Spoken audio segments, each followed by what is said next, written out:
It's time for Tycoons of Small Biz, spotlighting the true backbone of the American economy, the true tycoons of business in America, the owners, founders, and CEOs of small businesses.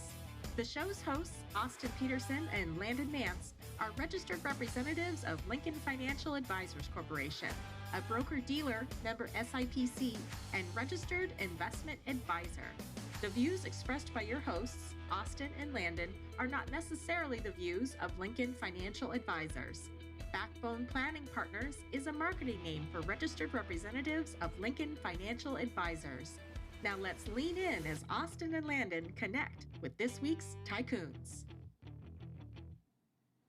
Good afternoon, Tycoons, and welcome to today's episode of Tycoons of Small Biz. I'm your host, Austin Peterson, here as always, coming to you live from our studio in Tempe, Arizona today. And if this is the first time you're listening to our fledgling podcast, let me just tell you real quick what we do here at Tycoons of Small Biz. So we are a small business podcast put together by small business owners for small business owners. Landon Mance and I are both small business owners. We also have a couple of other partners that are small business owners in this podcast. And we believe that the backbone of the American economy is the small business owner. So in May of 2020, we decided that we would start this podcast and radio program as an opportunity and a way to prop up the small business owner community throughout our country, because they should be celebrated and they really do drive the economy here in the United States. So with that being said, we definitely have a tycoon on the program with us today. We've got Mike Bradley, CEO of ECD Systems, right here in Tempe, Arizona. And one of the things that if you're listening to this program and you're not from Arizona, this may not mean as much to you, but Mike Bradley is an Arizona native. There are not many Arizona natives that live in Arizona. So Mike, welcome to the show. Thank you. Glad to be here. Yeah, we're excited to learn a little bit about you and hear your story. So you've got an interesting background. You've got a bachelor's degree in music from Arizona State University, Right. Which is probably the first and only business owner that we will interview on our program that has a bachelor's in music. But tell us about you personally. I mean, obviously we know you've got that bachelor's degree in music, but you grew up here in Arizona. What was your family life growing up? Are you married today? Do you have kids, grandkids? Tell us what you'd like us to know about you personally. Well, as little as possible. No, I did grow up out here. Actually, my grandmother on my father's side came out in 1901 in a covered wagon on a cattle drive, and my grandfather on the Bradley side came out a few years later on a train, and they met out here, and so sort of a pioneering family background. My father was born in 1917 here, and I was born a long time ago here and raised here, and I've got family here and 7 grandkids now, and I've had opportunity to go other places in the country and could never come up with a really good reason to do that. So I've just stayed put. I love it. Business-wise, how I got into business, a little odd. You're right, I do have a music degree.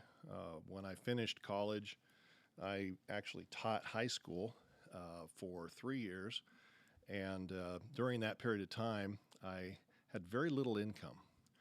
My wife actually was working at ASU part-time, making more than I was full-time teaching. And we tried to buy a house after our first year of marriage, couldn't qualify. Actually, we had qualified, but then interest rates went up to about 16.5% before we closed. That was about 1980.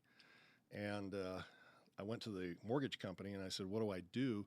They said, well, if you could come up with a little more income, we could probably get you into this loan. How much do I need? She said, about $3,500 a year. So I got a part-time job working for somebody I'd worked for in high school. And it was in the contracting business, but it was technology, electronics. And so he offered me a job. He offered to pay me $3,700 for that summer job. I got a letter from him and took that letter down to the mortgage company and qualified for the higher interest rate on the loan. Got the house and never looked back. So I worked there part-time for a couple of years, making good money in sales, actually. And I think music helped me a lot. You know, the creativity, the willing to step up and be outgoing. Yeah. And that's how I got into the industry. And the music didn't last long, but I still enjoy it. And got my way through college with my voice, singing. Actually sang at graduation at ASU. I was the first student ever to be on the platform. I was there with Irma Bombeck, if you remember her. and she got an honorary degree, and I sang the national anthem and the alma mater of ASU, which should have been rewritten a long time ago. That's awesome. So most of our listeners don't know this. Some people that know me very very well know that I love to sing, actually. It would be my dream to throw out the first pitch and sing the national anthem at Fenway Park. Wow. That would be my lifelong dream. If I could do that, I could die the next day and be a happy man. That's a great bucket list item. Yeah. So anyhow, about the business side of it, my father was a broadcast engineer. He actually, prior to that, was a Phoenix police officer. My family built homes out here. In Tempe, there's still a lot of Bradley homes around. And Uncle Elmer Bradley was the mayor of Tempe back in about 1969, 70. And so I grew up around this area. My father, as a broadcaster, got my interest going in electronics, but I didn't have the aptitude for the detail. But once I got into sales, I loved that side of it. And so cut my teeth selling. Not long after that, I was asked to grow a sales department for that same company and asked to be a sales manager. I had no experience at that. Figured it out over time. Later, our owner of the company, at 49 years old, contracted brain cancer, and we lost him a year later. In the meantime, he had installed me as the president of this company. And maybe at the time, when I went on board, it was about $2 million company. We, at that time, were about $4 million company. And so when he passed away, I took over this little business with about 35 employees and the bankers and everybody else and his new wife saying, most businesses are not going to survive this kind of tragedy. Well, we survived. We took that business from $4 million to $8.5 million in about 6 years, and I left to pursue my own business and ended up getting captured by another family business and taken off my track again. Safeguard Security up in Scottsdale. The Jennings family became my next family business that I went in on. I was asked to manage a little company called ECD, which is Electronic Contracting and Design at the time. And it was a little small business they had just bought. They were adding on. So Safeguard was, with that addition, was about an $8 million company. Over the next 18 years, I ended up within a year or two as the president of Safeguard, worked with the Jennings family to grow that business. We took it to almost $40 million. And then they decided to sell. And when they sold the business, the company that bought us had no interest in what I loved, which was the construction contracting side of our technology business. And so I offered to buy that piece of it. So about $8 million a year is where we were at the time. Mm-hmm. It had been bigger than that, but this was 2008 and 2009, so things had gone down. Yes, sir. And we were trying to come back out of that. And so I picked up the business bought the assets, about $8 million in revenue, had about 45 employees. I took it with me, the contracts, the customers, and the products. And today we're, for a couple of years now because of COVID, we've been sitting at about 20 million. So I'm growing it again. So that's 3 businesses that I've helped to grow. This last one, my own. I have 2 partners. Our CFO from the previous company is a minority owner, and our COO, which is the operations director for the business, he's my partner and a minority owner as well. And we've had a lot of fun.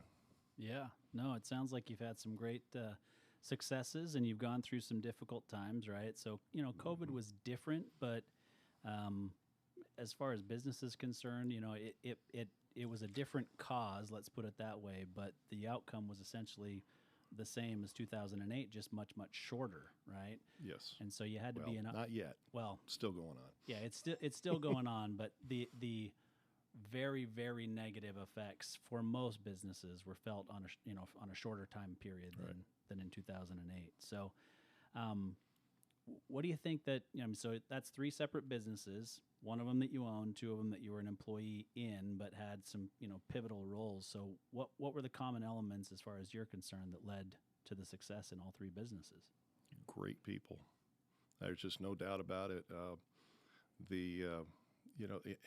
Every business at some level is a people business. It's all service, and the ability to perform and be outstanding in the eyes of your customer is the result of good people. it doesn't really matter whether it's an internet business or person-to-person business or contracting business like ours. It's all about finding the right people and encouraging them to stay with you as long as you can get them, and then always looking for people that are better than I was. And so I don't know that I'd say it's a talent, but I did have a knack early on for finding people that were better than I was, that could take us to another level, because I kind of understood at an early age my limitations. I have my specific strengths, and I have plenty of weaknesses, and my job was to, especially if you're going to grow a company, you have to be able to let go, and you have to let go to people you can trust. And if you don't hire and grow those people to the point where you can hand things over, you will not grow. And that little $2 million business that Safeguard bought back in 1998 was an example of that. Great couple, had a small family business, tried to hire management, could never let go. When we bought the business and I came in to run it, her fingernails were in every aspect of that business, and it took 2 years to really dissolve all of that and start to get new people in and grow that company. So it really is all about the people. There's more to it than that, of course, but. Yeah, I mean, I tell you, obviously you've got to surround yourself with good people, but there are a couple things that you said that really stuck out to me that I've seen over my 20-year career with working with business owners that is a recurring theme. It's that they can't let go, right? They can't let go and get out of their own way with certain things, and they have a hard time recognizing what their strengths and their weaknesses are and letting others that are better at certain aspects take over, right? Right. And then the other thing is just giving up control and understanding that it's okay to give up control, and their ego doesn't get out of their own way in hiring people that are, in your words, better than them. Right. It's I can't remember exactly who it was that said it. Maybe it might have been Bill Gates, but hire. No, I think it was Steve Jobs actually. It said hire people that are smarter than you and let them tell you what to do, not the reverse, right? It's not a trait, though. Being able to do that is not natural, especially to people with an entrepreneurial spirit. We have a tendency to think that nobody knows better than we do. We have a tendency to stand on our successes and claim victory and not acknowledge those that helped us get there. And so it does take practice. It takes an intentional approach to be able to let go. But again, any entrepreneur that has grown businesses over the years and didn't hit those ceilings or got past those ceilings, and there are several of them as you grow a business, without that trait and ability to let go and trust, you cannot grow the business. There are only so many hours in the day. You've only got so much bandwidth, right? And it's hard. It really is hard to do. But maybe it's part of my nature to be a little bit lazy that allowed me to let go a little bit. If I found somebody that did it better than me, it was easy for me to say, I don't really like doing that anyhow. I'm not an accountant. Yeah. I'm not an operations guy. I'm really a sales and marketing guy at heart. But you have to have all those other things. Well, obviously, we're going to get good people. So it's really that simple. I'm a huge fan of the Good to Great book and Jim Collins. Yeah. Read that a long time ago when it first came out, studied it, actually used to teach classes at industry events on the subject and his ideas. And yes, getting the right people on the bus, and the wrong people off the bus, and then getting the right people in the right seats is easy to talk about. It's hard to do. Yeah.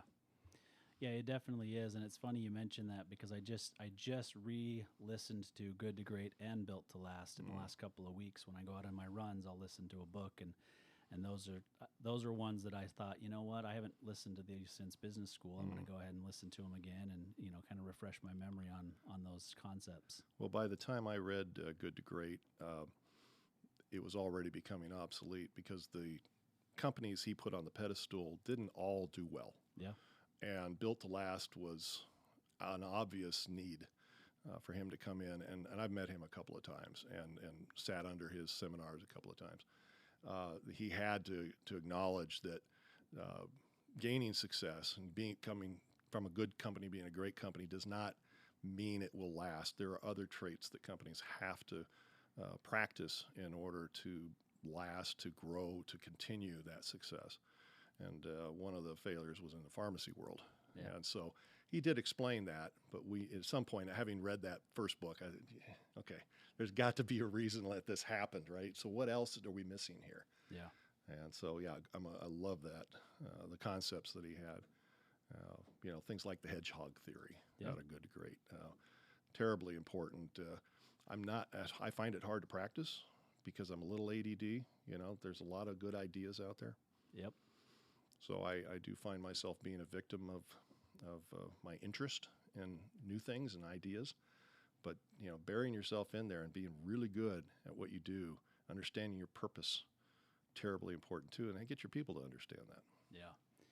Well, if you haven't read Essentialism and Effortless by Greg McKeown, McKeown, you should go and check those out. So he's actually going to be on our show in a few weeks. He's going to be our guest on our 100th episode coming up on great. April 12th. And he talks about priority, right? Have one priority and essentialism. And, there's only so much effort that one person can put into a day. And so you're going to hit that plateau that you were talking about earlier. Right. So definitely worth a read if you have a minute. It was on the New York Times bestselling list. And Sounds good. Sounds like good advice. yeah, I'll share one thing. When that first experience I had in management, and when our owner passed away, I lived in South Phoenix, Ahwatukee area, and drove across the river every day up toward Sky Harbor Airport, and that's where our business was. Mm-hmm. It gave me about 15 or 20 minutes to think, and I tried to turn off the radio, and I got in the habit on those early days of thinking, what can I, of all the things that I could do today, what am I going to do or can do that will have the most impact? And then everything else falls off the list. Yep. And I found that to be a good tool for myself, and I tried to teach others to practice that. You've only got so much bandwidth. What are the things that if you do them right now are going to have the greatest impact? And don't worry about the other things. Have a tendency to take care of themselves anyhow, or they need to be delegated to somebody else. Helped me a lot. Yeah. And I was in my 30s when that happened, early 30s. Yeah. So I thought I knew it all and quickly realized I didn't know much at all. Yeah. Well, I would say you were ahead of the curve in recognizing that and realizing it, especially nowadays with the electronic, devices that we have, and our attention gets diverted so quickly and so easily. And we're trying to have 5 different IM conversations, and we've got these emails open, and we've got, a web page open. You're trying to do too much. And he talks about that in Essentialism as well, where, you take time to focus on the one thing. What am I going to be able to do that will have the most impact for my business or for my personal life or whatever it is for that day that you're focusing on, for my family, for my relationship with my wife, whatever it is, what's the one thing that I can do today? And you kind of let everything else fall by the side, and you end up finding yourself to be more successful in everything by doing that. I agree with that. Yeah. Yeah. And there's CEOs. I mean, he mentions it in the book. I think it was the CEO of LinkedIn, Jeff. I forget what his last name is, but he sets aside 2 hours a day in 4 30-minute blocks to do just that. Everything's off. Do what you did in the car, where you're focusing on that one thing and trying to figure out what that one thing is for that day, and then that helps set the path for the rest of the day. One of the things related to that, we talk about your people around you, is the huddle, which is kind of an old term, been around a long time, but that helps to accomplish that too. And we get so busy that we don't take the time to pull our teams together and refocus on why are we here, what is your job, what is the measurement, what are we going to accomplish. And it doesn't take long to do it at all. It can be 10 or 15 minutes. I know those who have multiple offices, businesses spread across multiple geographics, they find that to be critical. Yep. To make it work. And I'm fortunate that everything we do is right here in the Valley. But it's time to we have to take the time to meet. We don't have to make them long meetings, just focusing. Yep. So we can do it ourselves personally, but I think it's then our job to lead our people to that. Yep. Yeah, it's funny. If you were to look at my calendar right now, you'd see a Friday afternoon, 1:30 in the afternoon is my huddle with my administrative assistant Lindsay, and we sit down and we talk about what's coming up the next week and what do we need to be focused on. And it's you're right, and it is. She's not in the same geography as me. Our administrative staff is in Las Vegas, and her husband in the military is being transferred, so they're moving to Oregon in a couple of months. And she's staying on. She was scared to death that she was going to lose the job when she got transferred or he got transferred to Oregon. And you can close that gap by using technology and having those focus sessions where you make sure that you're on the same page. Yeah, the mobile workplace right now, this spreading everybody back to home or wherever they go. I have opinions about that. I think we've overdone it too quickly, and we're not quick to get people back together. But to the extent that it's necessary, you have to have a plan to overcome the natural disconnect that occurs. And the disconnect is not just about the relationships; it's about the focus on what are you here for. Yeah. And what is their job? Yes, we lose efficiency. Yes, we lose, to a great extent, we lose the contact, the trust with that. I had an interesting experience at the beginning of COVID. I had just bought our building and over here in Tempe up by Rio Salado, and that was November of 2019. We moved everybody in January, getting this place all set up. We're excited. Then late February hit, March hit. We sent everybody home because we were told everybody needs to do that.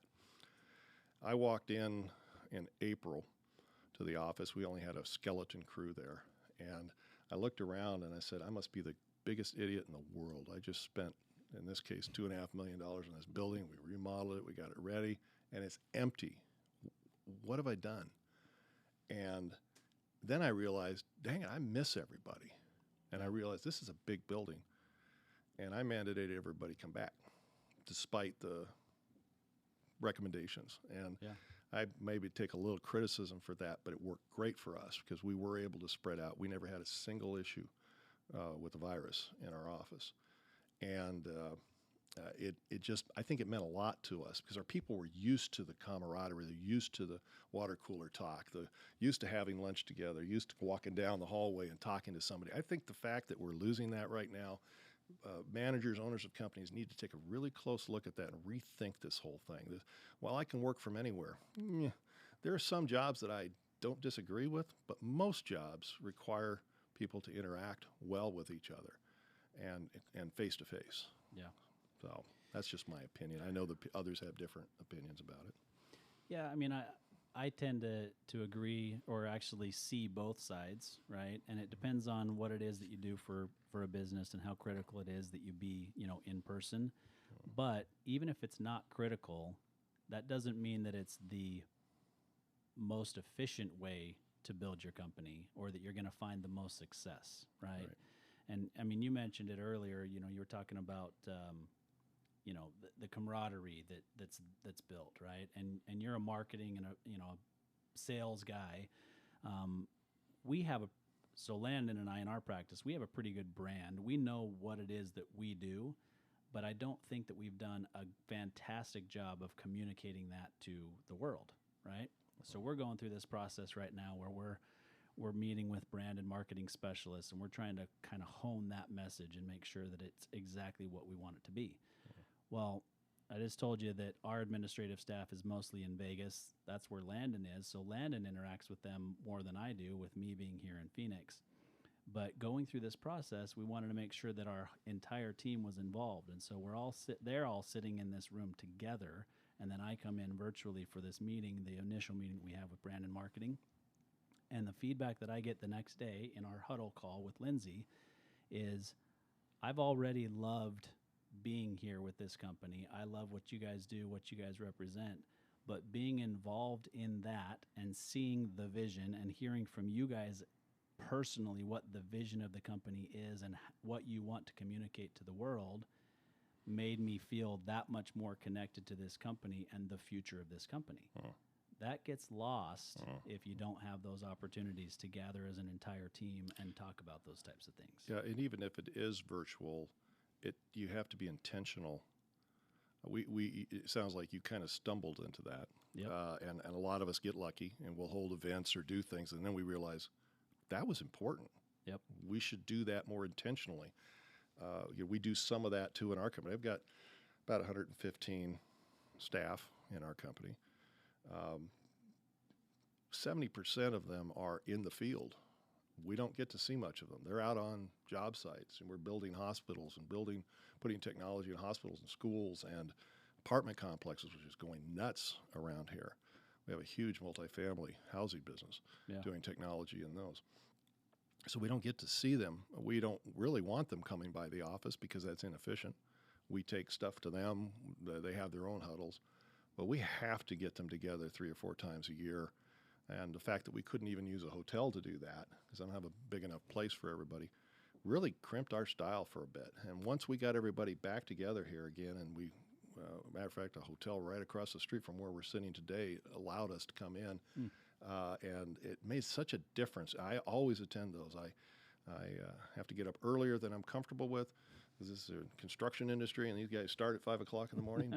But I go and I talk about my view. Where are we at? What's going on? And I make our other staff, sales and operations and engineering, we have them attend as well, even though this is about the field guys, the guys that are working with their hands and tools and putting the technology in. We mingle, so they understand there are more elements to this. We have to be intentional about doing that, because if we don't, it won't happen on its own. Yeah. There's plenty to do, and we're all way too busy. Yep. Everybody's busy. They're focused on their job, which you want them focused on their job. But if you, like you said, if you're not intentional about team building and helping everybody to understand what the driving force is behind your company, right, it's not going to happen. All right, so let's take a quick break. We'll hear a quick call to action, and we'll come back and kind of talk about some of the key indicators that you keep your eye on for the company. Sure. Hey there, Tycoons. Austin Peterson here, co-host of Tycoons of Small Biz. If you think you have what it takes to be considered a tycoon and you're wondering how you could become a featured guest, please follow and then message us at Tycoons of Small Biz on LinkedIn. We'd love to have a conversation with you to see if it is a mutually good fit, and if so, we'll get you scheduled for an interview. If you're unsure about being a guest on our podcast, but are contemplating selling your business over the next few years and you'd like to know what your business is worth, please also follow us and then message us on LinkedIn for your no-obligation, informal valuation of your business. We look forward to hearing from you, and thanks for listening to the Tycoons of Small Biz podcast. And now, back to today's program. All right, Tycoons, welcome back. We're here with Mike Bradley, CEO of ECD Systems, and we've unpacked quite a bit, the things that he's done over the years to be successful, and the importance of his team at the company. So, Mike, tell us a little bit as the CEO, what exactly that you are keeping your eye on each day? What are the key indicators that you keep your eye on to know that, the businesses are healthy? Well, again, this is maybe because I'm kind of a marketing sales guy. I get a little lost sometimes in the details. And so because my head doesn't work that way. As a musician, and I learned this a long time ago, there's left brain, right brain. I'm not the engineering type. So I'm not a numbers guy. Yep. I have to force myself to get interested in the numbers while they make a lot of sense. So I had to figure out what are the things that I need to keep an eye on every day, so I could know if it starts to smell, I know where to go, right? And so, when you have a business our size, and even a small business, you get distracted and something starts stinking, but you don't really know why, and you don't have the data to tell you where to go look and what to fix. You can't fix something if you don't understand it, right? Yep. And so we kind of use, and this is something I learned from my mentor, John Jennings at Safeguard years ago, was, you want to jump on things as quickly as possible. So from a numbers point of view, I really keep an eye on cash and cash flow. Small businesses fail because they fail to have cash, or they don't manage cash flow most of the time. That really is what puts them out of business at the end of the day. Yep. It's not their ideas, it's not their energy, and generally it's not lack of customers, it's lack of cash. to understand that. We think that larger businesses are floating in it, and the answer is they're not necessarily. Some are. And as I grew the business, I had to reach out, lines of credit, that sort of thing, to be able to handle the swings of cash flow needs. So I have all of that in place. I have safety nets, but I don't like to use them. Sure. Of course, the banker doesn't want to hear that right now. But so I watch cash like a hawk, and we have a meeting every week with the accounting team and our service manager and a couple other managers that influence cash.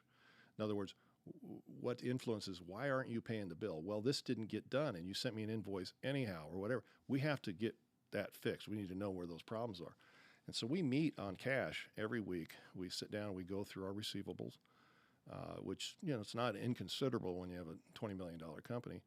And we go over the numbers starting from the worst, the over 120 day down to the 90 to 120 and so forth. And we talk through every single receivable to the point that we get into that 30-day, 60-day receivable. And then I ask the question, is there anything you need help with? Because we have a person concentrating on collections. So I watch that. I watch what's flowing through. I watch the bank balance. I watch the cash very carefully. Because I can tell that if that starts to creep negative, in other words, and something like days outstanding, watch that real closely. Yep. In our business, I like to see days outstanding on invoices of around 40 to 45 days, which is actually pretty good, especially in this world right now. Yep. When it starts creeping up into the 50s, I start asking questions. In other words, starting to stink a little bit. Let's go find out why. Is something getting rotten here? What do I need to help with? What do I need to get another manager involved? Because maybe the person in charge of collections is struggling and not willing to ask for help. So that's a good indicator for me. Obviously, we get our report card every month with our P&L. I'm shocked at how many small businesses don't even really have a real P&L. I see them all the time. I talk to people all the time that, we get our year end. Well, how the heck do you know how you're doing? I mean, what your report card is that monthly P&L and your chart of accounts and matching up your budgets and to your actual and that sort of thing. This is how you know where things are going well and where they're not. Everybody hates budget processes, especially when you're a small business. Yep. But if you don't do them, you have nothing to measure against. In other words, what's the goal? And now how are we doing against that goal? And frankly, it's been all over the map the last 2 years. It's not been predictable, but we still did it and we still had that. So that is something I'm pretty open with our company and especially managers sharing that P&L, and we talk it through every month. We meet very purposefully to go through every detail and ask questions, and I talk about things I'm a little worried about. I have our accounting manager, our controller, have her talk what are the things you're bothered by, and we get a lot out in the open going through that. That's kind of a big picture thing, but the reality is, let's say we intended last month to make 80 grand in the net, and we did 30, or we lost 30. Yeah. I mean, that happens. Yep.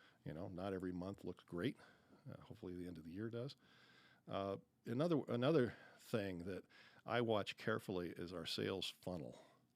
So we meet on that once a month with our sales team, and we go through every quote that's out there, every job that's out there, and we have every salesperson in the huddle explain where they're at with each one of these and why it's, we have forecasting. So we have a whole forecasting system in our accounting system.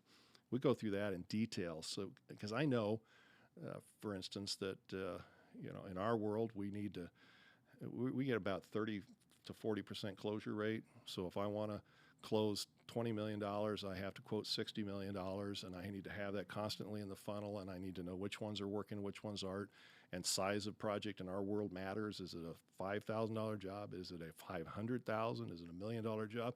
Because that's going to impact our resources. So I'm looking at that funnel all the time, and our operations director is sitting there too. So he knows what's coming, and then he can ask questions about what's the real expectation. So we really work on that funnel, watch that very, very closely. There are other little things. I sign every check. Now, that might sound a little odd for somebody that's been doing this 40 years and you got that large a business. Why do I sign the checks? I don't have to, and sometimes I don't. I'm out of town. But I sign them because it gives me a sense of the flow, what the cash is being spent on. I rarely find something that I disagree with. And when I do, I bring it up to the controller, and she'll explain why it's the way it is. So she's rare. I don't find mistakes so much as I need to understand the trends. Gas Yeah. right now. I Yeah. mean, they go into our bank account. We use a fleet management. Every day, they take their money out of our bank account for the gas. So I have to, what is it right now? It was running $11,000 a month. Right now it's running 14. Gas went up 40 cents yesterday. 40 cents a gallon it went up from Sunday to Monday. Yep. What's it going to look like this week? What can I do about that? Not a lot, but a message went out this week from me saying, let's be careful with this. Let's be a little more efficient in our planning. Don't drive if you don't have to. Make sure those tires are aired up. I haven't done that reminder since 2008. Yeah. Right? And now here I am again having to say those same things all over again. So I watch that, where the money's going. I also watch the payroll because that gives me an idea of our efficiencies or inefficiencies. Because I know what the numbers should be. We pay every week, so it's very easy for me to watch that. And I know the dollar amount, and I know that if it goes above a certain dollar amount, that we're probably putting in more overtime. Well, who's paying for that? Yep. How long can we pay that overtime before it starts to really impact the bottom line? You see, so those are the major things. It's half a dozen things maybe. Yep. It's not 30 things that I'm looking at. If those are all lined up pretty good, then I know the company's pretty healthy, and I can worry about other things. Yeah. Well, I'll tell you, like I said, I've been doing this 20 years, work mainly with business owners, and the only thing that you said there that was shocking to me was that you still sign every check. Yeah. Except for when you're out of town. Now, most are still watching it closely, right? I mean, they're getting a report once a week that shows what went out, and they're asking questions about it. But signing every check is something that I rarely hear with a business your size. But here's an example of why that paid off or pays off. In the check run, and I could take a report and look at the report, but remember I told you I'm more of a hands-on kind of guy as far as touchy-feel, tactile. Ran the checks came through Monday. In the check run were 2 checks as rebate or refunds to 2 customers on one of our new businesses. We never do that. It's rare to ever have to refund anything. So immediately I'm signing them, and I don't know who these people are. I look in there and I realize it says refund on the ticket behind, and so I get up out of the chair and I'm going asking questions. Now, if I just looked at it in the report and I'd said X number of dollars, and I might have just skipped right over that. That's just me. It's a personal thing more than anything else. I know I don't have to, and it's not a huge burden. It takes me 15 minutes, but it does give me a sense. I can ask questions when I've seen the check. I remember in a meeting that we'll be having, I'll say, why are we buying so much from these guys? We used to buy from these guys. What's changed? Is it pricing? Loyalty matters to me in this business. Why did we shift from this vendor to that vendor? Yep. And sometimes I don't get a good answer, so we might shift back. That's how I connect. Yeah. No, I mean it makes perfect sense. It's just that was the one thing that made me think and want to ask, a little bit further. Mm-hmm.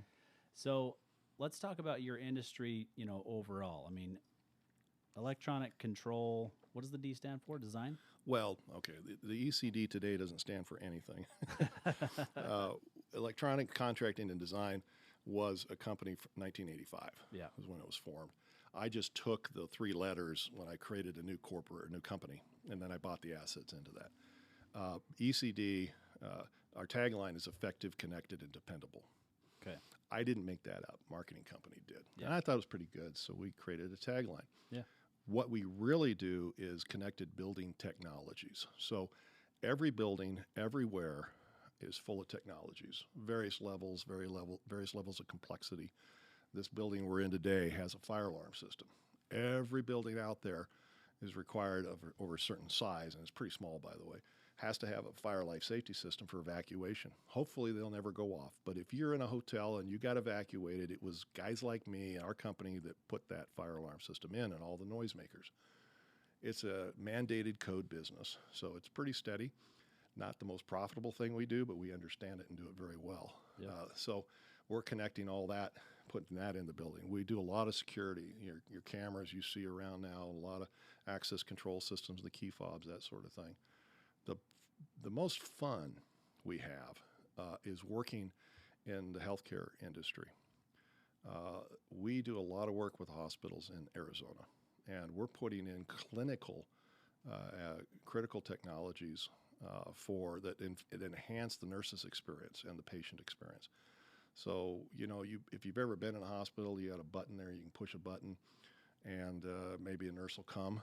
We do that, but it's so much more nowadays. We know where the nurses are. They don't have enough time to be sitting in front of a station somewhere waiting for a call to come in and then go jump up and go take care of it. So we track where they're at. We use mobility and phones to send information about the patient and what they need so that we dispatch the right people. We also collect tremendous amounts of data that help with things like fall risk analysis. So you're in a hospital and one of the greatest concerns they have is you might fall and end up suing them. A fall costs $15,000 to $25,000 every time somebody falls in a hospital. That adds up to big money. So we provide data on risk assessment and that sort of thing as well. So that is a lot. We work with nurses. I have RN retired on staff. She's got a advanced degree in informatics, which is the whole idea of taking data and how do you increase the healthcare environment and improve patient outcomes. And so we do that sort of thing as well. It's all data-based. It's all networks and servers and complex stuff. Yeah. So I love that stuff. Yeah. So, I mean, you just mentioned one thing that you've done, because the next question I was going to ask you is, technology is always changing, right? So like you said, the fire systems, the sprinkler systems, or, whatever it is that was kind of the base, and that's your vanilla stuff. Everything else has kind of changed. It's the key fobs, it's the, all those kinds of things. Maybe there's speaker systems throughout the buildings, right. Or you've got, the audio visual, the cameras, all that kind of stuff. And then the hospital side, even more, where you've got to pull in, the medical stuff. So what is it that you guys are doing beyond hiring somebody with an advanced degree in informatics and a retired nurse to kind of stay on top of the trends in your industry and make sure that you guys don't become, one of the good to great companies that grew and was great, and then all of a sudden their industry changed and they were gone? Well, first of all is understand how quickly it's changing. On the technology side, it became all about the network for us. And a number of years ago, we realized that we weren't just connecting things with a pair of wires. We were dealing with wireless. We were dealing with the internet networks, wide area networks. Things were changing very quickly. And our products would eventually end up riding on all that. And so we started investing in our people to train them on these technologies. We call it IT IQ. So I needed a lot of people in our company to become experts in the IT world. I started hiring designers, engineers, others, and very expensive, by the way. But I can also raise my prices once I have an IT IQ, which I did. So I paid for it. I got to make an investment first, and then you get it back later. And so we've made tremendous investments. I've got a whole group just doing design and engineering of the networks, all of the technologies that ride on them, and then negotiating all that with the hospital or the school system or the business to how we're going to ride on their network, because they have IT guys too that are very particular about who touches their systems, and so we have to negotiate with them, and we have to have an IQ capable of talking on that level. That's where the investment has been.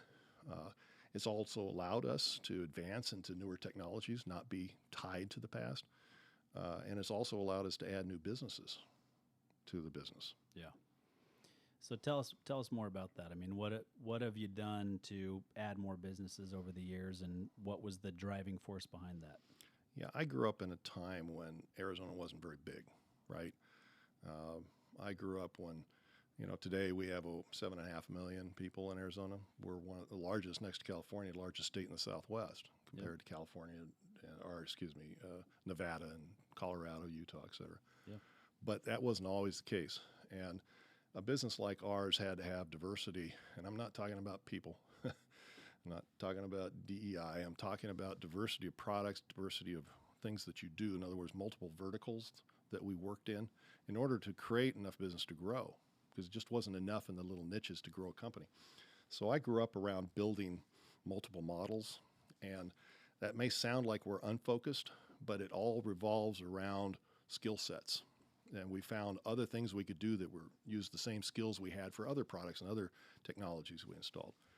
And one of the things we did, I had a former employee who came to me not long ago and said, I'm ready to leave this other company. I'm done with it.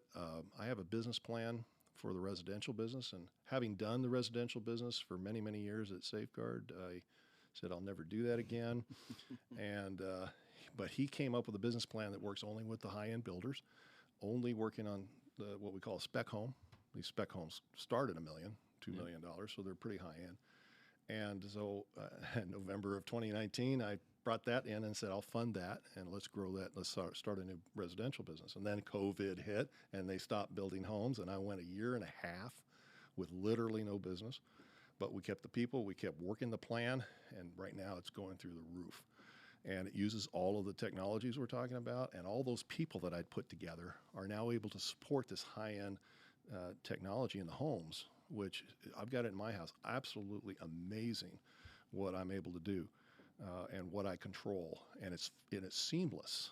It used to be pretty chunky and clunky and not reliable. Today, we're able to make that stuff real reliable. And then bought a little company back in November of last year to do support for computer desktop and business support. That they have the IT experts in the business, but they don't have enough time to take care of all the little details and the security and the cybersecurity and so forth. They're working on big picture.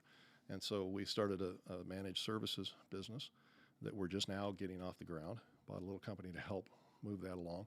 And again, it uses all of those resources that I've been building up, and it gives our people something else to look forward to. They can advance. They can go into things that they would have been pigeonholed in before. So it's really, the business is really now 3 different businesses.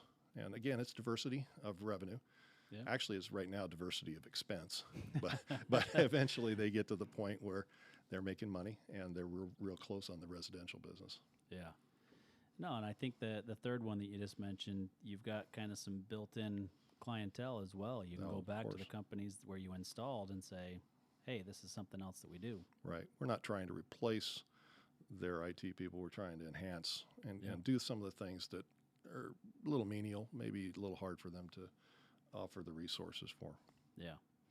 So with the technologies that you guys utilize on a day-to-day basis and you're installing, one of the big things that comes to mind for me is supply chain. So, tell us about that, because most of those chips and whatever else, goes into the technology, for the most part, are manufactured in China. So talk to us about the supply chain issues or other part, maybe not just China, but well, Taiwan actually, a lot comes from there, which makes me very, very nervous about the Chinese discussion about Taiwan. If China were to do what they think they want to do, they would have us by the proverbial you-know-whats. Yeah. Obviously, we've got a lot of construction going on right now here in Phoenix to build chipmen, between Intel and, of course, the Taiwan semiconductor plant being built here right now. But those take 4 to 5 years to get going and bring online. It's not an immediate solution. It is a huge, huge problem. To put it in perspective, I'll give you a real simple example. One of our manufacturers in the nurse technology business, the healthcare business, they have 3,200 different products that go into building their products. In other words, SKUs that they buy. Out of that 3,200, there are only 5 parts that they're having trouble getting. So it sounds, well, that problem's not that big. Except those 5 parts all happen to be chips, and they all happen to be the critical chips in the most critical products. So we can put all the devices on the wall, we can get all the systems out ready to go, but if we can't put in the control systems, which those chips go in, we don't have a system. Yeah. We're down, and we keep the construction from finishing. It's a big, big deal. In one particular case, they have a $7 part, $7 chip that goes into equipment. One particular piece of equipment, they sell it for $300. $7 part and a $300 piece of equipment. The latest quote, I got this last week, that they're getting for the same chip, the lowest quote was $900 per chip for a $7 chip, and 2 or 3 other sources up to $1,800. They sell the part for $300. What do you do with that?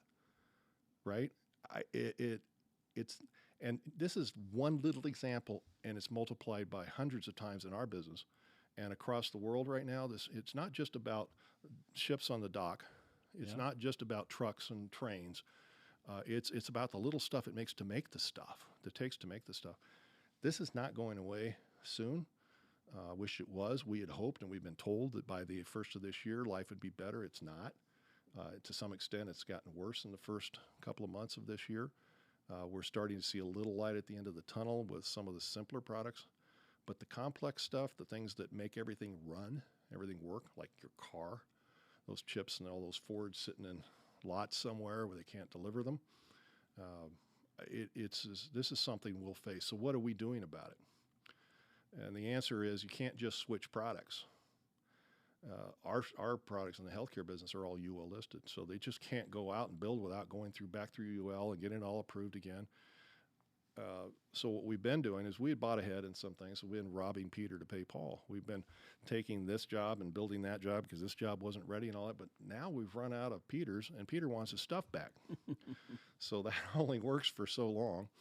And so now we're having those hard conversations about delay. You wanted it now. I know you wanted it now. Fortunately for us in the construction industry, there are plenty of other trades that are holding things up too. Right. They can't get garage doors for homes. They can't get appliances, air conditioners. We can't get drywall and lumber and people to put it in. So we're one of many, right? But what does that do for cash flow? What does that do for overhead? What does that do for everything else that you're committed to? And the answer is it's painful. Yeah. It is very painful. The PPP money from a year and a half ago, we didn't need it as desperately then as we need it now. Yeah. So if you did it and you got it and you hung on to it, don't blame those guys that hung on to it, didn't need it at the time, because we're using it now, keeping our people employed, keeping our people going. And you better have good cash. You better have had a lot in the bank. You better have a good line of credit. And you better have people around you in the financial that are willing to work with you and tell them what's going on. Tell them the truth. Yeah. So we're doing all of those things, and we're crossing our fingers. We're sitting on those crossed fingers, and we're praying. Yeah. There's no easy answer to this. Yeah. I mean, you just answered what I was going to ask is what it ultimately leads to is a cash flow issue. Yeah. Because if you can't finish a job, you don't get paid for it. You've put out the money to buy all this stuff that you bought, to pay the people to install it as far as you went, but you didn't get all the way finished because you're still missing some parts. Yes. So it puts everybody in a tough spot, and you're absolutely right. It's the first time that I've thought about it or had somebody mention that way the PPP money and thinking, I never needed it, but I'm just going to sit on it for now and see what happens. But now you do see the reason for it being used. Yeah. And a lot of others do. I mean, that money from the government cleaned up a lot of balance sheets, let's be honest. I mean, there were some industries that needed it desperately and used it right away, and I think the food service industry and hospitality probably were amongst those. There were other industries like ours that saw it as a opportunity to clean up your balance sheet a little bit, and you can criticize us for that. But the reality is we did poke it away. We didn't go spend it. And we're now spending it. It's helping keep things afloat. It's helping keep our people employed. So I'm a bit of a fan. I know what it did to our economy. I know that a lot of what we're facing right now with inflation is due to that. But there's some things you just got to work through. I've been managing through a lot of recessions in my lifetime. Yeah. And yes, there's a light at the end of the tunnel. You just don't always know if it's a train or good news or sunshine. Yeah. And we're at that point right now. Well, yeah, I'll say something that in the world that we're in right now, I think that anything that I say about these types of things comes off as political. This is not a political statement. I think the PPP is separate from all of the other stuff that came later, the second round, all that kind of stuff. That, I think, is really what's driving our economy and giving us some problems today economically. I think the PPP was the right call at the right time. And the smart business owners held on to it for when they needed it. right? They took it when it was there because if I don't take it, it's going to be gone. And if I need it in the future, then I'm screwed. So I'm going to go ahead and take it, right? And people criticize them for taking it and thinking they don't need it. There are other businesses that, probably did need it worse and didn't get it. And so I understand the criticism, but I think the PPP was used the right way and is actually kind of helping businesses survive today. I agree. The second round is what's causing some of the economic issues, the inflation, those sorts of things. And it's not just the second round. There's the ERTC, so it's the employment tax credit. Yep. That it's a whole nother level of government just throwing money at things. Government doesn't really do much well. They do have a role. I think you're right about that first round. We were in a pickle. I mean, there wasn't a lot of choice. We shut the darn economy down. Well, who shut it down? The government shut it down. Yeah. So really, they're the only answer to. But there's got to be a limit. You have to shut those things off and that spigot off as quickly as you can, and let our economy do the job. Let the small businesses, let the medium businesses get back to capitalism. Let us fix it because we know what to do. Yeah. But we need to be given the freedom to do it in. Yeah. I don't know how much time you got, but if you got a second for another quick story related to cash and balance sheets and so forth, the government comes in and it's one of the things. I'm on the Chamber of Commerce board here because I believe that we have to have a voice, and there are not many good ideas that come from any level of government.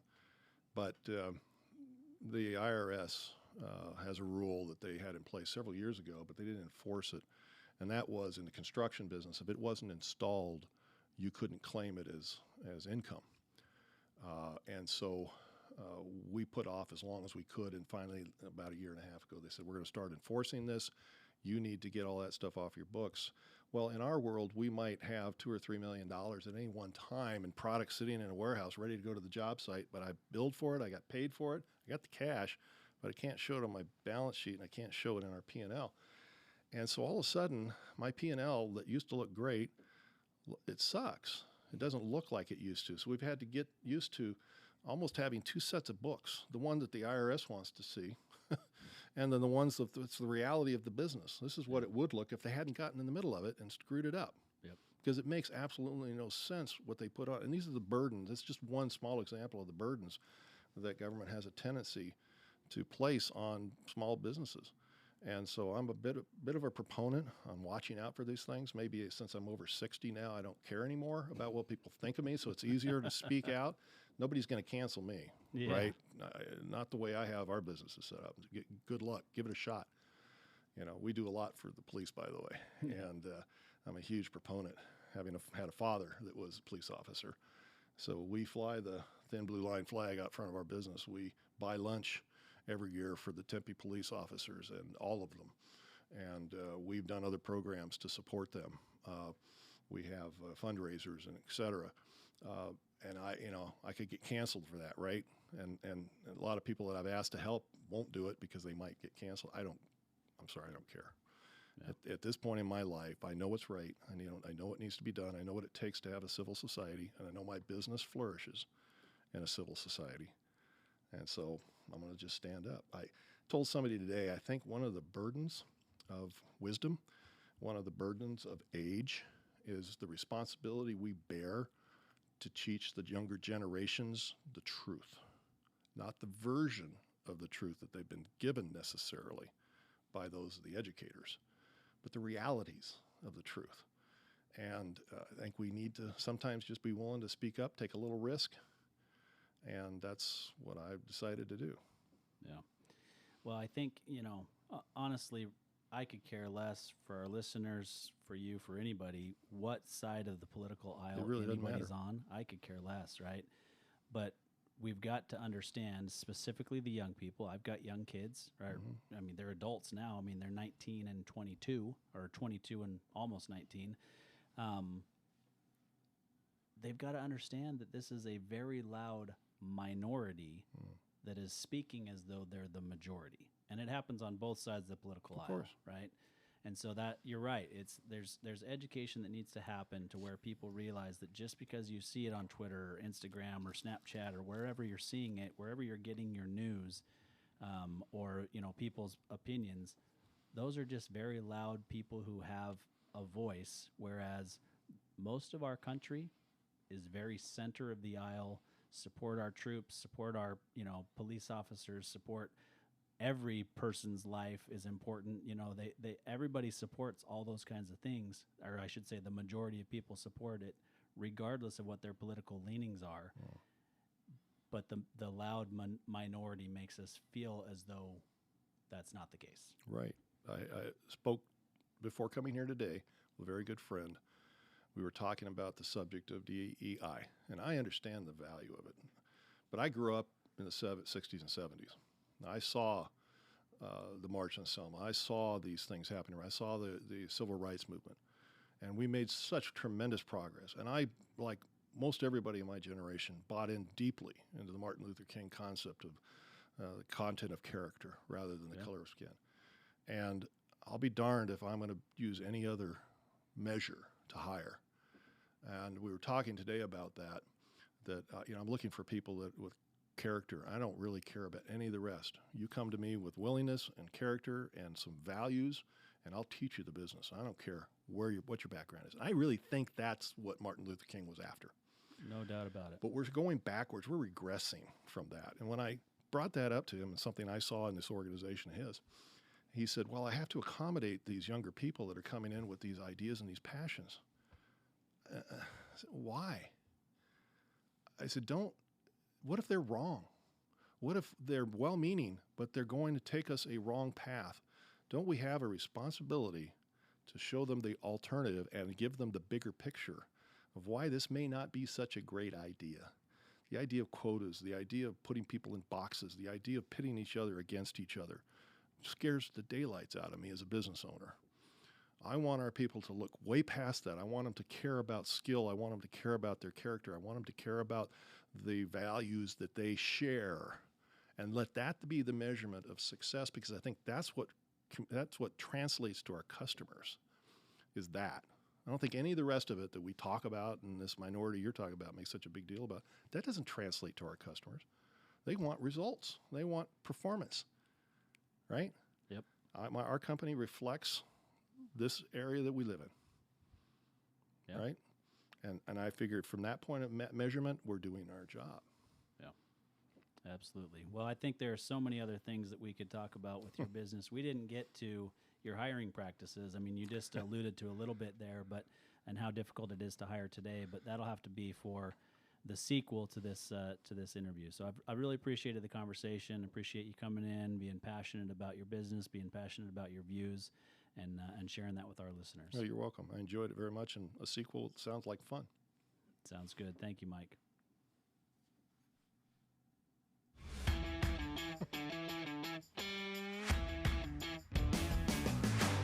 You've been listening to Tycoons of Small Biz, proudly hosted by Austin Peterson and Landon Mance.